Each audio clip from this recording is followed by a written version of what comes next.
All right, another episode of the Square and Compass podcast back in New York. I've had the pleasure of,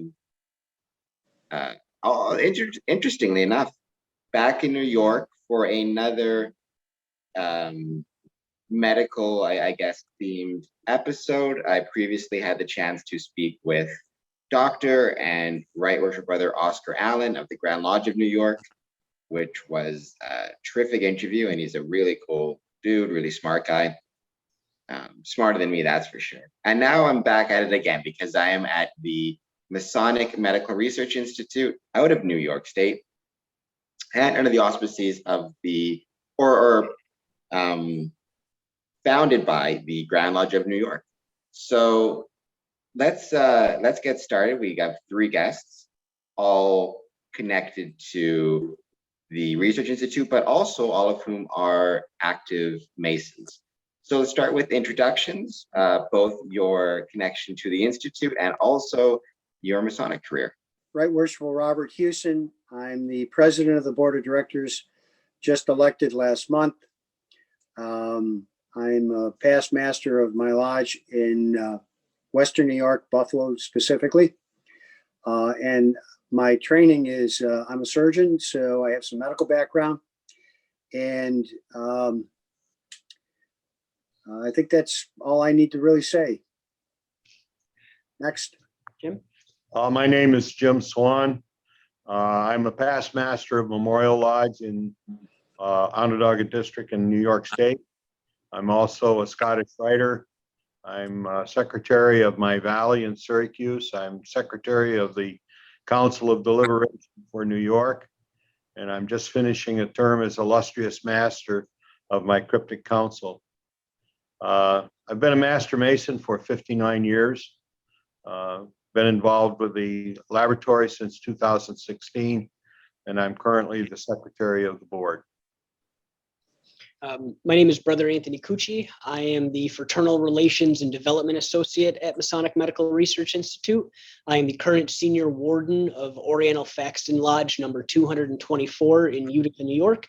I'm also a member of Zaira Shrine and a proud senior DMLA, as well as Jim and Bob are both senior DMLAs as well. So let's start with the basics. What is, and I'll leave a link in the description for anybody to follow up, but what is the Masonic Medical Research Institute? So the Masonic Medical Research Institute is a nonprofit biomedical research entity that is located in Utica, New York on the Masonic Care Community Campus. We were first, our doors opened in 1958. So we've been in operation for a little over 60 years, but our founding actually predates that back in the 1940s when rheumatic disease was quite prevalent in the area. At the time, Grand Master of the Grand Lodge of New York, the Most Worshipful Gay H. Brown, took it upon himself to start a foundation to raise money to fund medical research in rheumatic diseases. Thankfully, about 10 years after that was started, rheumatic diseases were quelled, and the Grand Lodge of New York kind of said, well, we've done such a great job raising money for rheumatic disease, let's take it the next step and conduct the research ourselves. That's when the Most Worshipful Raymond C. Ellis, who was the president of the foundation, became the president of the board of directors, to which would become the Masonic Medical Research Laboratory. And they decided that as cardiovascular disease is the #1 killer of humans and actually claims more life than all forms of cancer combined, that was the best way to be able to impact humanity. And just like as free and accepted Masons, we know that it is more than just ourselves and our local community. It's really how we can make positive impacts on all of humanity. MMRI takes the same approach when it comes to our research. So for over 60 years, we have been very proudly founded, operated, and majorly funded by Masons, not only in New York, but across the world. It's always interesting, and I think it shows the the character or the intentions of an organization, right? When it has to pivot and the way that it pivots or it continues on, right? When you talk about starting with rheumatic diseases and then going on to focus on cardiovascular, it reminds me a bit of here in Canada. We have something called the War Amps Champ program. So I'm in a wheelchair. I'm missing my legs, and so I was born amputee, and I was involved with the Champ program. But that originally started for war veterans coming back from the war, missing limbs, as a support group for them. And then in the 70s and 1970s, 1980s, they realized they had developed such a wealth of knowledge around amputations, artificial limbs, and program services that they pivoted and started focusing on and helping child amputees, such as myself.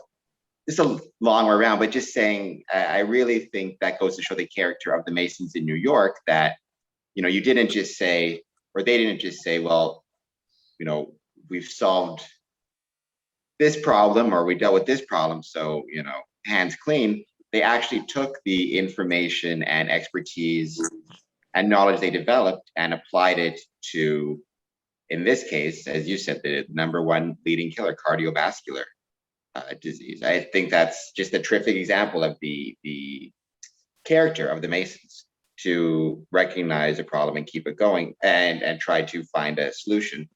So what does that research look like in terms of finding solutions or remedies for cardiovascular disease? So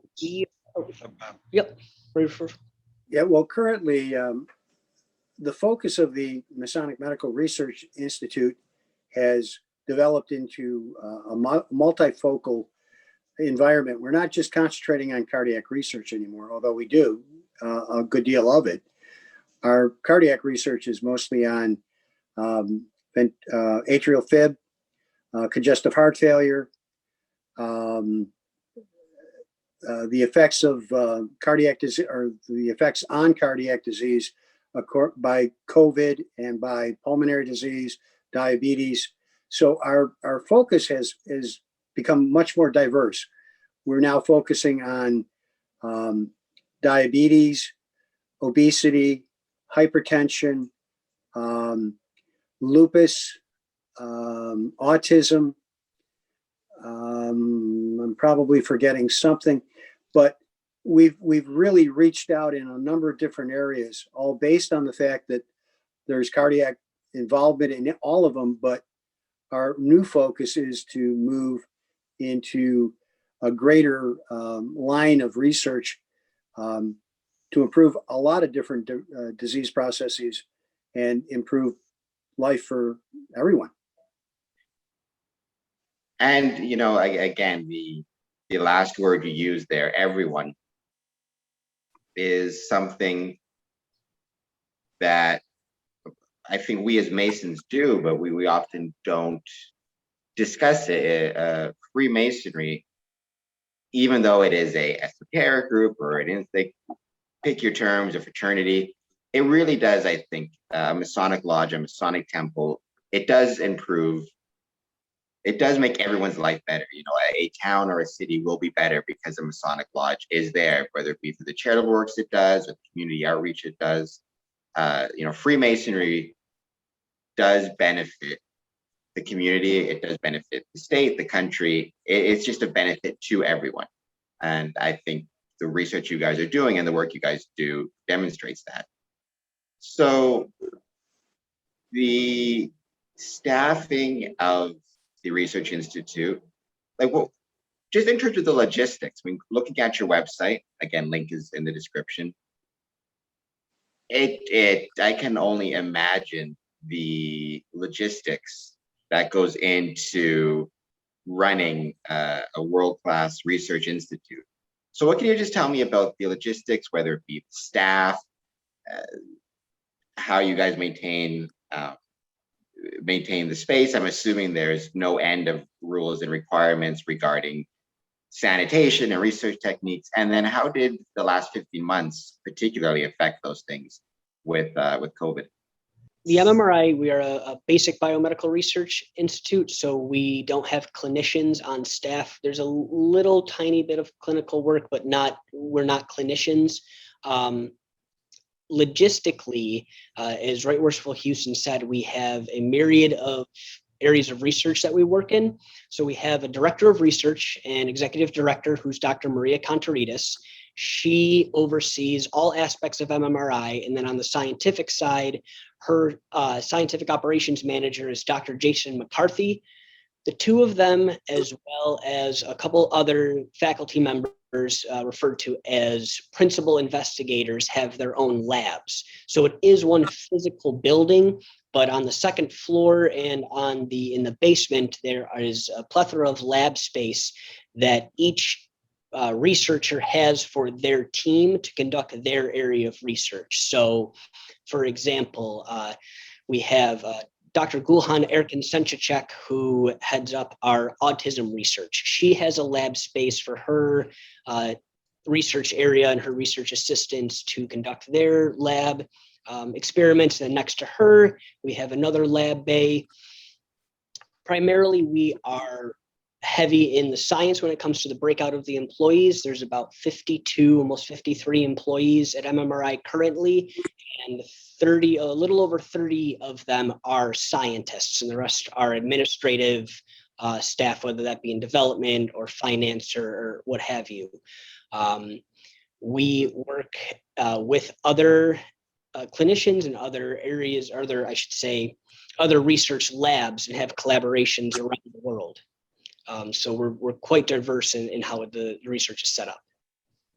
When you are collaborating, or even just any connections you have to the public or even to your staff, to what extent are they aware of the Masonic connections and Masonic history of MMRI?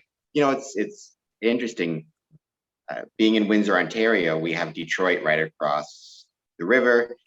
Many Windsorites and even people in Detroit have been to the Detroit Masonic Temple countless times for concerts, for events. But speaking to them, they almost never put it together that it was a Masonic temple. They viewed, we're going to the Masonic as just a name. They didn't connect it to the fraternity itself. To what extent, when you're collaborating with the public, are people aware of its history and connections as being a Masonic institute? I think that the community, because we're in a small town of Utica, the community is very knowledgeable of the fact that we're a Masonic organization. We are on the Masonic Care campus, so there's a nursing home, a senior living center all on the campus, multiple Masonic buildings as well. So the community knows that when you are on that campus, it is sponsored by, maintained by, and is a Masonic area.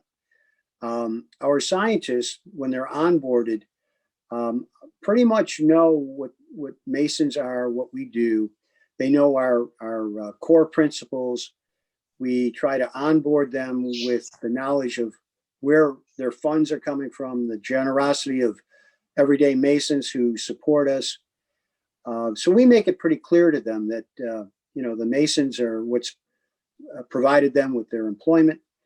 And just to go back one question, in terms of the community, we have scientists now who are from all over the world: Scotland, Brazil, India, the Far East.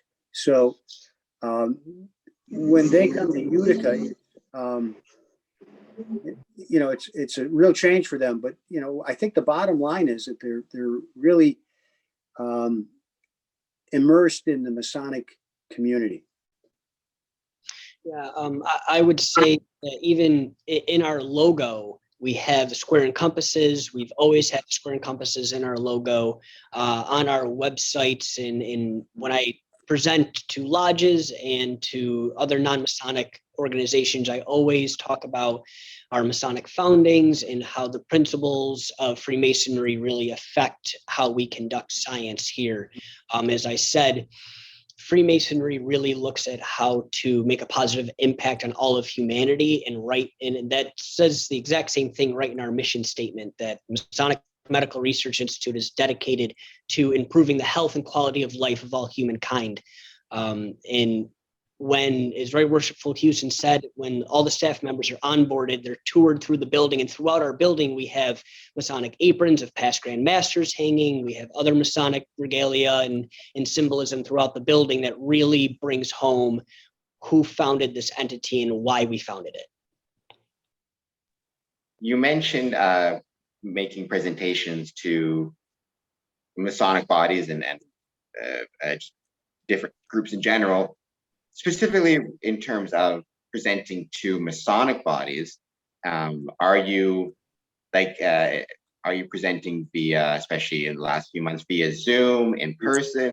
If a Masonic lodge wanted to learn more and perhaps have a representative of MMRI speak to them about what you guys are working on, what's the process? Should a Masonic lodge be interested in learning more about and connecting with MMRI? That connection is made actually to Anthony. That is his job. Anthony's primary function is to visit and communicate and bring lodges into that they know more about what we do.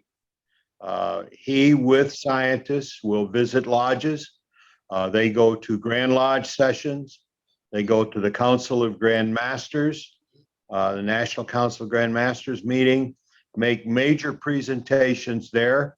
Dr. Contreras, our executive director, has been on several occasions the keynote speaker for the wives of the Grand Masters, particularly when they meet. And that becomes an excellent communication tool, because the ladies go back to their husbands and tell them what we're doing. And it's a very good communication tool. But on a local basis, the board members, there are 15 of us, come from lodges from all across the state of New York. And one of our jobs is to be a communicator. We visit lodges, we go to lodges in our district, in our neighboring districts, and make presentations on behalf of the laboratory. Recently, I had the opportunity to speak at one of the Grand Line officers' official visits for Royal Arch Masons. And so it was a room full of Master Masons who are Royal Arch Masons, York Rite Masons, and it spread our information from outside of the basic Masonic fraternity to the Royal Arch Masons, and that's our job. We are the ambassadors. Yeah, actually, I last month made a presentation to a Royal Arch chapter in Alberta, and we at MMRI actually have a great, very, very strong relationship with the Grand Chapter of Royal Arch Masons here in New York, to the extent that they even have an entire wing of the building that's the Royal Arch Mason wing that has their symbolism. And in it, again, we're very proud of our Masonic founding, and we want to make sure that we represent that. And if any of the viewers of this wanted to contact us and arrange a Zoom meeting, any number of us would be more than happy to do that, and would reach out and provide a meeting and be an informative agent for whatever they would like to know about us. And we would like to open a dialogue. Yeah, so you said that the link would be in the description, but for anybody that is just listening, the website is www.mmri.edu, or you can Google search Masonic Medical Research Institute. And then my name is Anthony Cucci, and feel free to reach out to me directly at any time to set up a presentation or get more information. So, and I can throw your email in the description as well, so people can email you directly, Masons or non-Masons. If you want to learn more about the Research Institute, check out the website, send an email. It's well worth your time, and it is particularly, I think, well worth the time of the Masonic Lodge. Don't have to be from New York, as you mentioned, right? You've done presentations in Alberta. When you get your dues card, you're told, or you should be told, that gives you the privilege of visiting any lodge anywhere. So anything that a Masonic jurisdiction is involved in, it behooves you to educate yourself on it, especially when it's something as valuable as the Masonic Medical Research Institute. One other comment that I would like to make is that our scientists are authors. There is a myriad of Masonic, or not Masonic, but medical research documents that have been published by the scientists here at the Institute. And also, the scientists are ambassadors. They accept the challenge and love to go and speak on their research to a group. If someone has a really specific subject that they want to talk about, such as lupus or autism or diabetes, or I think I mentioned autism, but our scientists will come out and spend time and do presentation and have a program. Speaking of your scientists, or more specifically their research, how does the MMRI go about deciding which areas to delve into for research wise? From when you were founded to then pivoting to cardiovascular, to then all the things that you guys are doing now, autism, diabetes.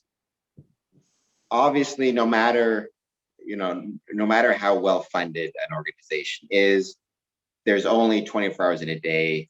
There's only so much that can be done. So when MMRI is looking and deciding about where to focus its resources and where to focus its research, what type of criteria are you guys looking at when deciding how best to allocate and focus resources, whether it be time, money, manpower, some combination of the above? The fact that one area of research is so heavily involved in another area of research. For example, diabetes research is important because the heart's vascular supply is so dependent on good blood sugar control. So our area of research, they kind of commingle.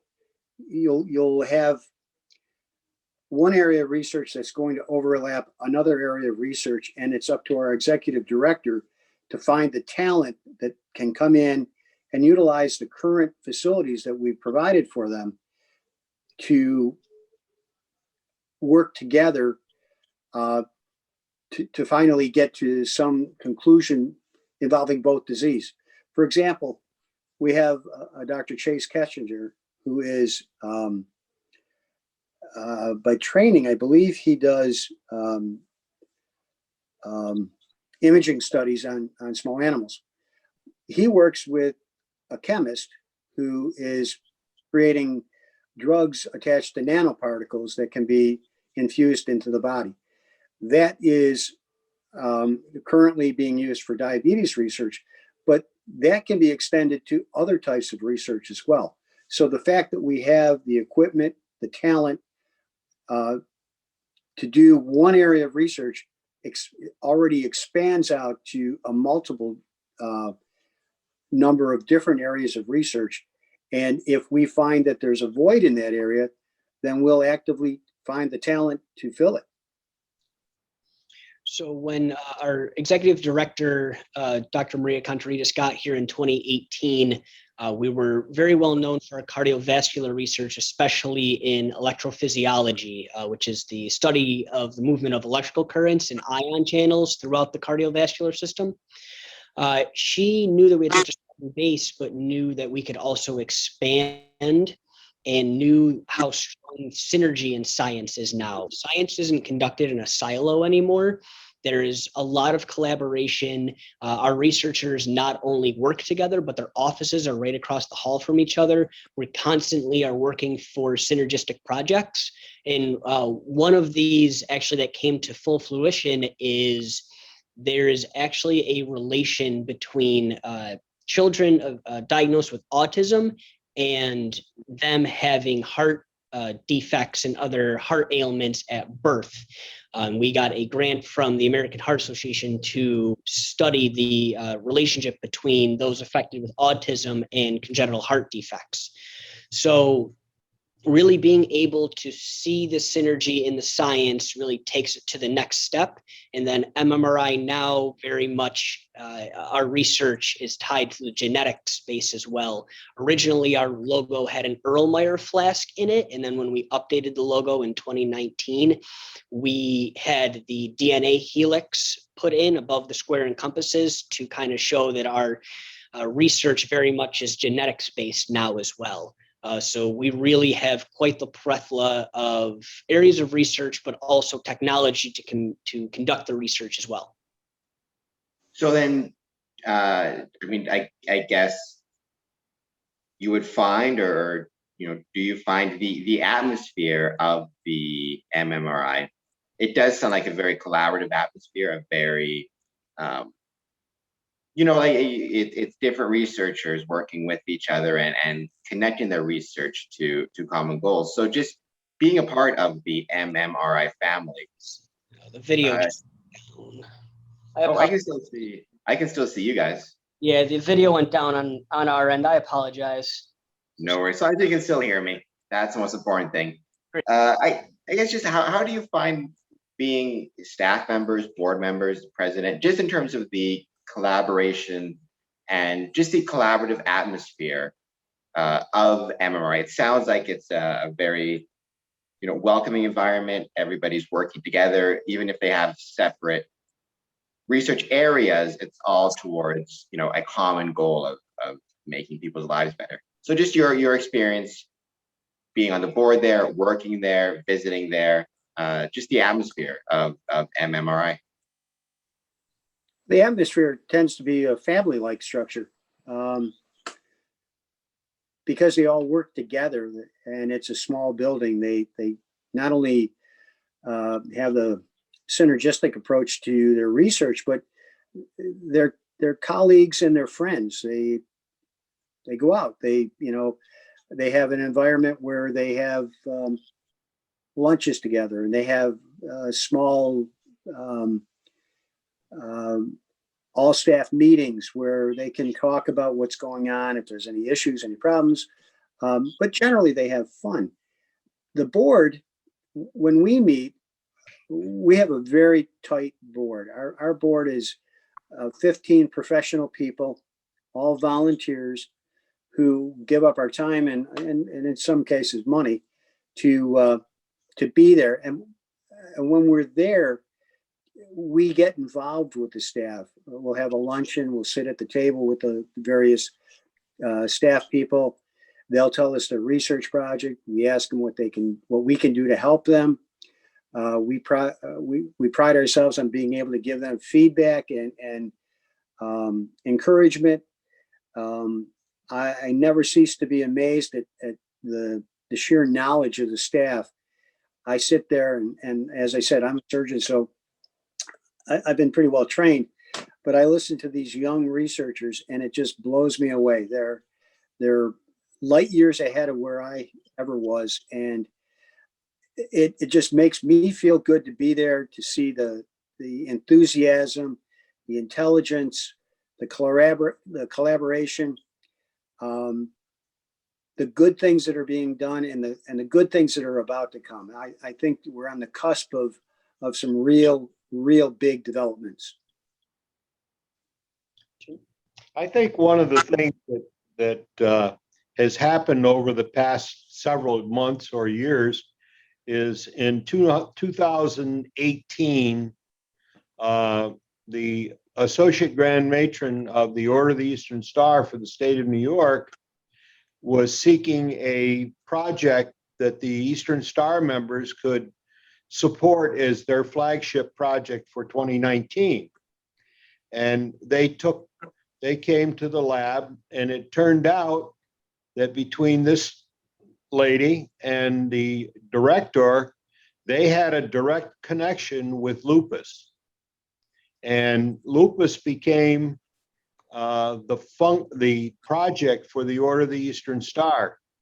And they raised a considerably large sum of money, enough to actually start the research project that our executive director wanted to add to the work that was going on in the lab. And what has happened is that project lab went from zero funding to start up, and just recently received a 4-year grant for almost $750,000 to continue the research, all through the efforts of the collaboration between multiple concordant bodies within Masonry in New York State. And this is because we're a family. Everybody embraced what we were trying to do, and literally sold $5 pins by the hundreds to their members and to people in the community who were interested in the lupus research project.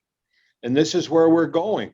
We went from a startup lab to a fully funded 4-year funded project and it's making progress. There is excellent results starting to be shown. And the same thing with autism. An autistic lab was started basically the same way through the efforts of one of the board members. He is very heavily involved with autism. He has autistic children. And this was one of the areas that when he came onto the board, he asked immediately, can we do something to start this research work? And as a result, that lab is up and funded and running. And as our president said a few minutes ago, we're seeing major progress. And some very enlightening things are coming out about autism. And hopefully someday the work we're doing today will make a much better future tomorrow. And that's what the whole thing is all about. We like to take the Masonic fraternity says we make good Masons better men, or good men better Masons. And our is to take their lab and its work and make for a better world. And that's what we're looking to do. You mentioned regarding lupus, I guess it'd be the Order of the Eastern Star. In conjunction with the lab, we're selling $5 pins. Are those still floating around? If people want to support Masons or otherwise want to support the Institute, is there pins, programs, donations? How would they go about doing that? Well, the number one thing, contact Anthony Cucci. That's the key. He's the development man. Number two, there are pins still available. Number three, if the project wanted to get off of the ground, I'm sure that another supply of those pins can be made available to people. If they wanted to use that as a project, it's a little small lapel pin, looks like a ribbon, and has Masonic emblem on it, as the lab emblem on it, as Eastern Star emblem and the lab emblem on it. And they are available. Yeah, there's a myriad of different ways that people would be able to support the Masonic Medical Research Institute. We are a fully registered 501c3 nonprofit charity. We offer unrestricted giving, restricted giving in any of our areas of research. to answer one of your previous questions about how those certain areas are funded. We are fully nonprofit. We are very excited to be able to receive some grants from the National Institute of Health and other government agencies and for-profit companies, but we are still a nonprofit entity. We accept gifts of stocks, any sort of those sort of exchanges. We have a very large memorial gift program. A lot of Masons and lodges give gifts in memory or in honor of brothers. We do also have a quite robust estate planning in gifts, that sort of estate gifts and planned gifts. So any sort of level of giving, we'd be happy to have that conversation with you, whether that be a nominal unrestricted gift all the way to a planned gift or a charity project. I'd be more than happy to discuss any of that with anybody. Please feel free to contact me directly through the website. My contact information is listed there. Write me a note, send me a letter, send me an email, give me a call, and we will definitely get in touch. But the main thing to focus on when it comes to charitable giving is that the MMRI has been the majority of our funding has come from within the Masonic fraternity since our founding in 1958. And even before that, the foundation for rheumatic diseases was 100% funded by Masons. We're very excited to say that. And we're very proud to say that as well. To what extent, or I don't know if you would know this or not, and just in terms of percentages, to what extent is that funding coming from within the state of New York and New York Masons versus do you have support and funding from Masons in, for example, Ontario, which is not that far from New York, or just in general, national or international Masonic support? So we do receive gifts, as I sure will come with no surprise. The vast majority of the support we receive does come from within the state of New York and the Grand Lodge of New York. We are very lucky to have funding from multiple Grand Lodges within New York or within the United States of America. We receive individual gifts from all 50 states of the United States. As I said, we do have multiple donors in the different territories of Canada, as well as internationally. We do have a couple lodges that support us in Germany and in Italy and other countries. Also, during COVID, the Grand Master, Most Worshipful William M. Sardone here in New York wanted to make sure that Masons across the world were getting accurate information when it came to the coronavirus. So he hosted MMRI and a couple global webinars that we put on in conjunction with Grand Lodges in Africa, India, Asia, and some other territories to be able to get them and their members accurate information on the coronavirus. We fielded some questions on the vaccines. We are not, it's not a virus lab, and we don't create vaccines here. So it's just to the extent of knowledge that we have. But we work and receive gifts from Masonic entities and non-Masonic entities around the world. Have you found, I'm just curious, with the increasing use of Zoom, of the virtual space, if there is a silver lining to the poop show that was coronavirus, at least in the Masonic sphere, it's been, the ability to connect with brothers from all over the world, just with the touch of a button. So visitation has become, in some ways, a lot easier. Are you finding, over the last several months, that you've been able to use the virtual space, whether it be Zoom or whatever it is, to reach out to more lodges? Are you, you mentioned again, Alberta, the chapter there. And I guess, do you foresee, even after Freemasonry returns completely to, its lodges and in person, there'll still be a space for an ability for things like virtual tours, virtual meetings, and connecting with brothers virtually and continuing to develop those connections? The YouTube presentation. Yeah. I I think that the Zoom format will continue only because it gives us the ability to reach out to anybody anywhere that they can get on a computer. Obviously, as New York State is beginning to open and other parts of the country and world are beginning to open, we'll have more in-person meetings and dialogue. However, not everybody's going to be able to do that. And so Zoom will still be an excellent platform for us to be able to give virtual tours, show people what we're doing, print some of our research. I believe on our website now, there's the ability to take a virtual tour. So that's not going to go away. I think that unfortunately Zoom is here to stay. I'm not a huge fan of Zoom, but and I have lots of issues getting onto it, but it is a great way for us to stay connected to other Masons and people who have an interest in what we do. Yeah, I definitely have already scheduled some Zoom meetings in October and November of this year.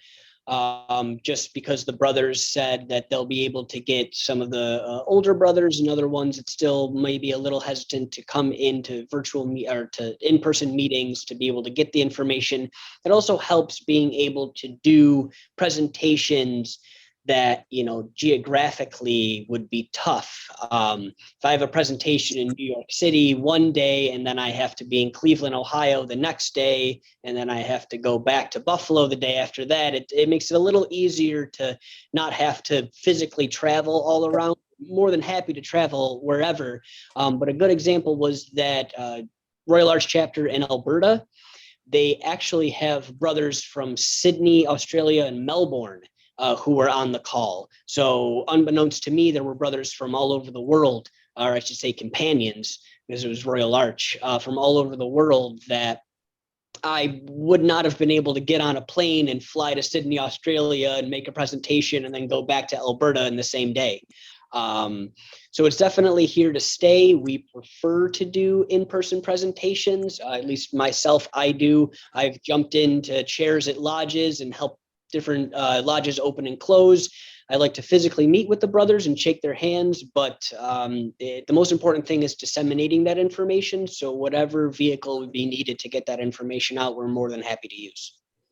We do also have on our YouTube channel videos that break down our areas of research, give you a little overview of the modern day MMRI, talks about our technology, history, and then we also do have that virtual tour available as well. So for, non-Masons or Masons, but especially Masons watching this, you get in touch with MMRI. The content information is in the description to this video. Check out their YouTube, check out their webpage, and get in touch, because this is such a clear example of a major way in which Freemasons are improving the lives of not just the Masons in their jurisdiction, in their state, but this research, it helps everyone, it helps people all over the world. And definitely consider supporting them financially.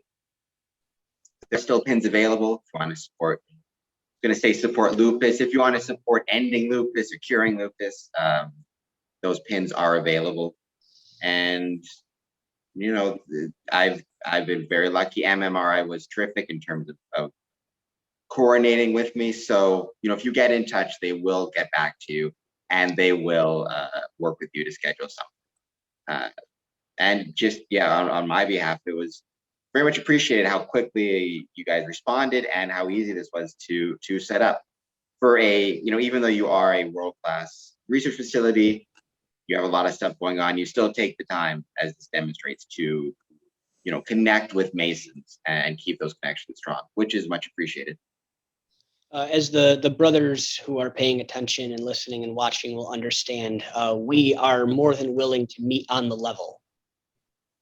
We want to make sure that our information and our research is at a lay level, and that we really are here to take the time to be able to communicate it correctly, not just say, oh, here's all the science that we conduct and, trust us, we're the experts. We really want our donors and our supporters and everybody across the world to understand that they can come to us as a resource, but that we're also working to help them understand it again on a level, a Masonic level, then also a lay level as well.